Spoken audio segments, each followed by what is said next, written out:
I got a nice fight coming up between Mauricio Raffi and James Yontop, and Mauricio Raffi is a knockout artist from Brazil. He destroyed Jamie Malaki, Raymond Magomedaliev, Ronis Torres, Cornelio Rotaro Oscar, and the guy is a demolisher, great top-tier shoot boxer. Yontop is a very technical fighter out of Peru.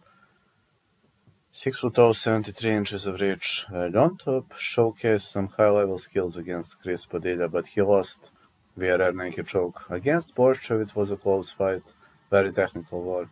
He'll try to keep it technical. He outsmarted Malik Lewis, but Rafi is all or nothing type of a guy. He will brawl. If he wins, he wins. If he loses, he loses. But that's how everything goes, and I'm really confident that Mauricio Rafi is going to go for all or nothing. On the other side, Yontop has good counters.